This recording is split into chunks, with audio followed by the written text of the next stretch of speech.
ಕರ್ನಾಟಕದಲ್ಲಿ ಆರೋಗ್ಯ ಇಲಾಖೆಗೆ ಅನಾರೋಗ್ಯ ಬಡಿದಿದೆ. ಆರೋಗ್ಯ ಇಲಾಖೆ ಭ್ರಷ್ಟಾಚಾರ, ಸ್ವಜನ ಪಕ್ಷಪಾತ, ನಿರ್ಲಕ್ಷ್ಯ, ದುರಾಂಕಾರ ಇದರಿಂದ ತುಂಬಿ ತುಳುಕಿ ಇವತ್ತು ನಮ್ಮ ರಾಜ್ಯದ ಮಹಿಳೆಯರ ಮತ್ತು ಮಕ್ಕಳ ಸಾವಿಗೆ ಕಾರಣ ಆಗ್ತಾ ಇದೆ. ಲೋಕಾಯುಕ್ತದವರು ಆಸ್ಪತ್ರೆಗಳಿಗೆ ಭೇಟಿ ನೀಡಿ ಚಿಮಾರಿ ಹಾಕಿದ್ದಾರೆ. ಹಲವಾರು ತಜ್ಞರ ತಂಡ ಆಸ್ಪತ್ರೆಗಳು ಸರಿಯಾಗಿ ನಡೀತಾ ಇಲ್ಲ ಅನ್ನುವಂಥ ವರದಿಯನ್ನು ಕೊಟ್ಟಿದ್ದಾರೆ. ಸಾರ್ವಜನಿಕರು ಯಾರ್ಯಾರು ಸರ್ಕಾರಿ ಆಸ್ಪತ್ರೆಗೆ ಹೋಗ್ತಾ ಇದ್ದಾರೆ ಅವರು ಬದುಕಿ ವಾಪಸ್ ಬರಲ್ಲ ಅನ್ನುವಂಥ ಸ್ಥಿತಿ ಕರ್ನಾಟಕದಲ್ಲಿ ನಿರ್ಮಾಣ ಆಗಿದೆ. ಇತ್ತೀಚೆಗೆ ಆಸ್ಪತ್ರೆಗಳಲ್ಲಿ ಆಗ್ತಾ ಇರುವಂಥ ಸಾವು ಕರ್ನಾಟಕ ರಾಜ್ಯವನ್ನು ಆತಂಕಕ್ಕೆ ಈಡು ಮಾಡಿದೆ. ಕರ್ನಾಟಕದಲ್ಲಿ ಹೆರಿಗೆ ಆಸ್ಪತ್ರೆಗಳಲ್ಲಿ ಆಗ್ತಾ ಇರುವಂಥ ಸಾವನ್ನು ಸರ್ಕಾರ ಮುಚ್ಚಿಡ್ತಾ ಇದೆ. ಒಂದು ಬಾಣಂತಿಯರ ಸಾವು, ಎರಡನೇದು ಮಕ್ಕಳ ಸಾವು. ಬಳ್ಳಾರಿ ನಮ್ಮ ಕಣ್ಣಿಗೆ ಕಾಣುವಂಥ ಒಂದು ಉದಾಹರಣೆ ಅಷ್ಟೇ. ಬಳ್ಳಾರಿಯಲ್ಲಿ ಒಟ್ಟು 5 ಸಾವಾಗಿದೆ. 4 ಬಳ್ಳಾರಿ ಜಿಲ್ಲಾಸ್ಪತ್ರೆಯಲ್ಲಿ, 1 ಬಿಮ್ಸಲ್ಲಿ. ಸಿಸೇರಿಯನ್ ಆದಂಥ ಹೆಣ್ಮಕ್ಳು ಅವರಿಗೆ ಕೊಟ್ಟಂಥ ಫ್ಲೂಯಿಡಿನ ಕಾರಣಕ್ಕಾಗಿ, ಗ್ಲುಕೋಸಿನ ಕಾರಣಕ್ಕಾಗಿ ಸಾವನ್ನಪ್ಪಿದ್ದಾರೆ. ವೈದ್ಯರ ತಂಡ, ರಾಜೀವ್ ಗಾಂಧಿ ಯೂನಿವರ್ಸಿಟಿ ಮತ್ತು ಬೇರೆ ಬೇರೆ ವೈದ್ಯರ ತಂಡ ಭೇಟಿ ನೀಡುತ್ತೆ. ಆ ಸಮಿತಿ ವರದಿ ಕೊಡುತ್ತೆ, ಇಲ್ಲಿ ಸಾವಾಗಿದೆ, ಇದೇ ಕಾರಣಕ್ಕೆ ಆಗಿದೆ ಅನ್ನುವಂಥ ವರದಿ ಕೊಡುತ್ತೆ. ಆದರೆ ವರದಿಯನ್ನು ಮುಚ್ಚಿ ಹಾಕುವಂಥ ಒಂದು ವ್ಯವಸ್ಥಿತ ಪ್ರಯತ್ನವನ್ನು ಸರ್ಕಾರ ಮಾಡ್ತು. ನಿನ್ನೆ ನಾನು ಕೆಲವರಿಗೆ ಕೇಳಕ್ಕೆ ಶುರು ಮಾಡಿದ ಮೇಲೆ ಬಂದಿರುವಂಥ ವರದಿ ಪ್ರಕಾರ ಎಲ್ಲ ಜಿಲ್ಲೆಗಳಿಂದ ಬಂದಿಲ್ಲ ನನಗೆ. ಕೇವಲ ಮಧ್ಯ ಕರ್ನಾಟಕದಲ್ಲಿ ಕಳೆದ ಜನವರಿಯಿಂದ 111 ಮಕ್ಕಳು ಸಾವನ್ನಪ್ಪಿದ್ದಾರೆ. ಅಂದರೆ ನ್ಯೂ ಬಾರ್ನ್, ನವಜಾತ ಶಿಶುಗಳು 111. 27 ತಾಯಂದರು ಸಾವನ್ನಪ್ಪಿದ್ದಾರೆ ಅನ್ನುವಂಥ ವರದಿ ಕೇವಲ ಮಧ್ಯ ಕರ್ನಾಟಕದಿಂದ ನನಗೆ ಬಂದಿದೆ. ನಾನು ಉಳಿದ ಜಿಲ್ಲೆಗಳ ವರದಿಯನ್ನು ತರಿಸ್ಕೊಳ್ಳೋಕ್ಕೂ ಆಗಲಿಲ್ಲ ಅಥವಾ ಸಿಕ್ಕೂ ಇಲ್ಲ ನನಗೆ. ಅಂದರೆ 27 ಸಿಸರಿಯನ್ ಆದಂಥ ಹೆಣ್ಮಕ್ಳು ಸಾವನ್ನಪ್ಪಿದ್ರು, 111 ಮಕ್ಕಳು ಸಾವನ್ನಪ್ಪಿದ್ದಾರೆ. ಯಾಕೆಂದರೆ ಒಂದು ಸಾರಿ ತಾಯಿ ಸಾವನ್ನಪ್ಪಿದ ಮೇಲೆ ಆ ಮಗುವಿಗೆ ಬದುಕೋದು ಕೂಡ ಕಷ್ಟ ಆಗುತ್ತೆ. ಕೆಲವರು ಅದರಲ್ಲಿ ಮಕ್ಕಳು ಬದುಕಿದ್ದಾರೆ, ಕೆಲವರು ಮಕ್ಕಳು ಇನ್ನೂ ಉಳಿದಂಥ ತಾಯಿಯಂದ್ರದ್ದು ಕೂಡ ತೀರ್ಕೊಂಡಿದ್ದಾರೆ. ಸರ್ಕಾರ ಏನು ಮಾಡ್ತಾ ಇದೆ, ಇದು ನಮ್ಮ ಮುಂದಿರುವಂಥ ಪ್ರಶ್ನೆ. ಕಳೆದ ಜನವರಿಯಿಂದ 111 ಮಕ್ಕಳು ಅನ್ನುವಂಥದ್ದು ಕೇವಲ ಮಧ್ಯ ಕರ್ನಾಟಕದ ನಾನು ಹೇಳ್ತಾ ಇದ್ದೀನಿ. ಅದರಲ್ಲಿ ಚಿಟಗೇರಿ ಆಸ್ಪತ್ರೆಯಲ್ಲಿ ಸತ್ತಿದ್ದಿರ್ಬೋದು. ಎಲ್ಲಿ ಪ್ರೈವೇಟ್ ಹಾಸ್ಪಿಟಲ್ ಇಲ್ಲ, ನರ್ಸಿಂಗ್ ಹೋಮ್ಗಳಿಲ್ಲ, ದೂರ ಇದೆ, ಅಲ್ಲಿ ನಮ್ಮ ತಾಯಂದರು ಸಹಜವಾಗಿ ಸರ್ಕಾರಿ ಆಸ್ಪತ್ರೆಗೆ ಹೋಗ್ತಾರೆ ಹೆರಿಗೆ ನೋವು ಬಂದ ತಕ್ಷಣ.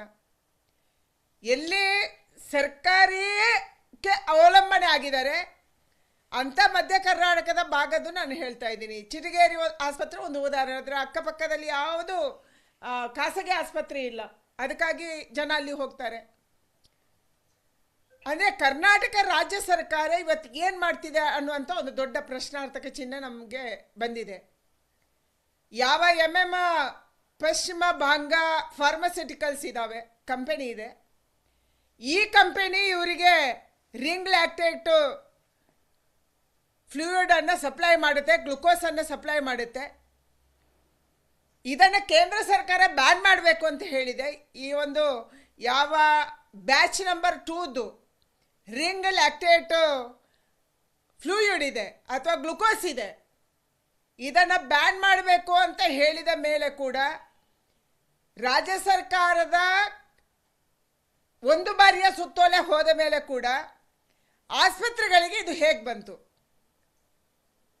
ಇಂಥ ಬ್ಯಾನ್ ಆದಂಥ ಔಷಧಿಯನ್ನು ನಮ್ಮ ಹೆಣ್ಮಕ್ಳಿಗೆ ಸಿಸರಿನ್ ಆದಂಥ ಬಾಣಂತಿಯರಿಗೆ ಹೇಗೆ ಕೊಟ್ಟರು? ಇದರ ಹಿಂದಿರುವಂಥ ಕೈವಾಡ ಯಾವುದು?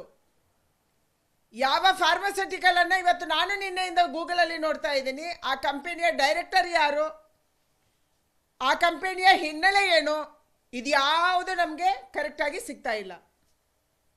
ಅಂದರೆ ಯಾವುದೋ ಒಂದು ಶೆಲ್ ಕಂಪನಿಯನ್ನು ಮಾಡಿಕೊಂಡು ಅದಕ್ಕೆ ಫಾರ್ಮಸ್ಯೂಟಿಕಲ್ ಹೆಸರಿಟ್ಕೊಂಡು ನೀವು ನಕಲಿ ಔಷಧಿಯನ್ನು ಮಾರ್ತೀರಿ, ಕರ್ನಾಟಕದಂಥ ರಾಜ್ಯದಲ್ಲಿ ಅದು ಸೇಲ್ ಆಗುತ್ತೆ, ಸರ್ಕಾರಿ ಆಸ್ಪತ್ರೆಗೆ ಅದನ್ನು ತಗೊಳ್ತೀರಿ ಅಂತಂದರೆ ಬಹಳ ಆಶ್ಚರ್ಯ ಆಗುತ್ತೆ ಮತ್ತು ದುಃಖ ಆಗುತ್ತೆ. ಸಿದ್ದರಾಮಯ್ಯನವರ ಸರ್ಕಾರ ಒಂದು ರೀತಿಯಲ್ಲಿ ನಿರ್ದಯಿ ಸರ್ಕಾರ ಆಗಿದೆ, ಕರುಣೆ ಇಲ್ಲದಂಥ ಸರ್ಕಾರ ಆಗಿದೆ, ಕೊಲೆಗಡುಗ ಸರ್ಕಾರ ಆಗಿದೆ. ಆರೋಗ್ಯ ಇಲಾಖೆಯಲ್ಲಿ ಪ್ರತಿನಿತ್ಯ, ಅದು ವಿಕ್ಟೋರಿಯಾ ಆಸ್ಪತ್ರೆದು ದಿನ ಬರ್ತಾ ಇದೆ, ಪ್ರತಿನಿತ್ಯ ಒಂದಲ್ಲ ಒಂದು ಆಸ್ಪತ್ರೆದ ಸ್ಟೋರಿ ಬಂದರು. ನಾನೇ ಕೇರ್ಪುರಂ ಆಸ್ಪತ್ರೆಗೆ ಹೋಗಿದ್ದೆ, ವಿಸಿಟ್ ಮಾಡಿದ್ದೆ. ಯಾವುದೇ ಸೌಲಭ್ಯಗಳಿಲ್ಲ. ಕಂಪ್ಯೂಟರಲ್ಲಿ ಆನ್ಲೈನ್ ಮಾಡೋಕ್ಕೆ ಅಲ್ಲಿ ಸಿಬ್ಬಂದಿ ವರ್ಗ ಇಲ್ಲ, ಯಾರೂ ಇಲ್ಲ. ಅಂದರೆ ನಮ್ಮ ಸರ್ಕಾರಿ ಆಸ್ಪತ್ರೆಗಳನ್ನು ಕರ್ನಾಟಕ ರಾಜ್ಯದಲ್ಲಿ ಹೇಳೋರು ಕೇಳೋರು ಇಲ್ಲ. ದಿನೇಶ್ ಗುಂಡೂರಾವ್ ನೇರವಾದಂಥ ಹೊಣೆಯನ್ನು ಹೊರಬೇಕು. ಯಾರದ ಸಲುವಾಗಿ ಒಂದು ಸಾರಿ ಬ್ಯಾನ್ ಆಗಬೇಕು, ಈ ಔಷಧಿಯನ್ನು ಸಪ್ಲೈ ಮಾಡಬಾರ್ದು ಅಂತ ಹೇಳಿದ ಮೇಲೆ ಕೂಡ ಆಸ್ಪತ್ರೆಗೆ ಆ ಗ್ಲುಕೋಸ್ ಹೋಗಿದೆ, ಆ ಮೆಡಿಸಿನ್ ಹೋಗ್ತಾ ಇದೆ. ಒಂದು ಕಡೆ ಶರಣ ಪ್ರಕಾಶ್ ಪಾಟೀಲ್ ಅವರು ಹೇಳ್ತಾರೆ, ನಾನು ಕೇಂದ್ರ ಸರ್ಕಾರದ ಜನೌಷಧಿ ಕೇಂದ್ರವನ್ನು ಕೂಡ ನಮ್ಮ ಆಸ್ಪತ್ರೆ ಮುಂದೆ ಮುಚ್ಚಾಕ್ತೀನಿ. ಅಂದರೆ ಏನು ಮಾಡೋಕ್ಕೆ ಹೊರಟಿದ್ದೀರಿ? ಮತ್ತೆ ಯಾವುದೋ ದಂಧೆ ಮಾಡೋಕ್ಕೆ ಹೊರಟಿದ್ದೀರಿ?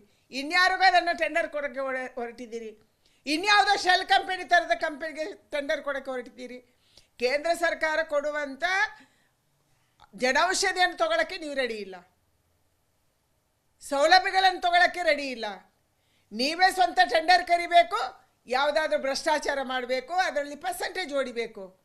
ಇವತ್ತು ಯಾವ್ರದೋ ದುಡ್ಡಿನ ಆಸೆಗೆ, ಮಂತ್ರಿಗಳ ದುಡ್ಡಿನ ಆಸೆಗೆ, ರಾಜ್ಯ ಸರ್ಕಾರದ ಕಾಂಗ್ರೆಸ್ ಸರ್ಕಾರದ ಮುಖ್ಯಮಂತ್ರಿಗಳ ದುಡ್ಡಿನ ಆಸೆಗೆ ನಮ್ಮ ಬಡವರು ಇವತ್ತು ಬಲಿಯಾಗ್ತಾ ಇದ್ದಾರೆ.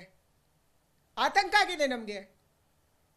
ಅದಕ್ಕಾಗಿ ತಕ್ಷಣ ದಿನೇಶ್ ಗುಂಡೂರಾವ್ ಅವರ ಮೇಲೆ ಆ್ಯಕ್ಷನನ್ನು ತಗೋಬೇಕನ್ನುವಂಥ ಆಗ್ರಹವನ್ನು ನಾನು ಸಿದ್ದರಾಮಯ್ಯನವರಿಗೆ ಮಾಡ್ತಾ ಇದ್ದೀನಿ. ಇವತ್ತು ಸಿದ್ದರಾಮಯ್ಯನವರು, ನೀವು ಬಡವರ ಪರ, ನೀವು ದಲಿತರ ಪರ, ನೀವು ಹಿಂದುಳಿದವರ ಪರ ಬರೀ ಭಾಷಣ ಮಾಡಿದರೆ ಸಾಲದು. ಮುಖ್ಯಮಂತ್ರಿಗಳೇ, ಕಳಕಳಿ ಇರಬೇಕಲ್ಲ. ಆ ಹೆಣ್ಮಕ್ಳಿಗೆ ಇವತ್ತು ಅವರ ಕುಟುಂಬಕ್ಕೆ ಯಾರು ಗತಿ? ಆ ಸತ್ತಿರುವಂಥ ಹೆಣ್ಮಕ್ಳ ಮಗುವಿಗೆ ಯಾರು ಗತಿ? ನಾನು ಆಗ್ರಹ ಮಾಡ್ತೀನಿ ಈ ಸರ್ಕಾರಕ್ಕೆ, ತಕ್ಷಣ ಆರೋಗ್ಯ ಇಲಾಖೆಯ ಈ ಎಲ್ಲ ಭ್ರಷ್ಟಾಚಾರಗಳ ಬಗ್ಗೆ ತನಿಖೆ ಆಗಬೇಕು. ಯಾರು ಮಹಿಳೆಯರು ಇವತ್ತು ಹೆರಿಗೆಯಿಂದ ಬಾಣಂತಿಯರು ಸತ್ತಿದ್ದಾರೆ ಅವರ ಕುಟುಂಬಕ್ಕೆ ಪರಿಹಾರ ಸಿಗಬೇಕು, ಮತ್ತು ಆ ಮಕ್ಕಳು ಯಾರು ಸತ್ತಿದ್ದಾರೆ ಅವರ ಕುಟುಂಬಕ್ಕೂ ಪರಿಹಾರ ಸಿಗಬೇಕು ಅನ್ನುವಂಥ ಆಗ್ರಹವನ್ನು ನಾನು ಮಾಡ್ತಾ ಇದ್ದೀನಿ. ಕಣ್ಣೀರಿಲ್ಲದ ಸರ್ಕಾರ ಆಗಿದೆ ನಿಮ್ಮದು, ಹೃದಯ ಇಲ್ಲದಂಥ ಸರ್ಕಾರ ಆಗಿದೆ. ನಿಮ್ಗೇನು ಅನಿಸಲ್ಲ. ಅದಕ್ಕೆ ನಾನು ಹೇಳ್ತಾ ಇದ್ದೀನಿ, ಇದು ಸಿದ್ದರಾಮಯ್ಯನವರ ಸರ್ಕಾರ ಅಂದರೆ ಕೊಲೆಗಡುಕ ಸರ್ಕಾರ ಅಂತ.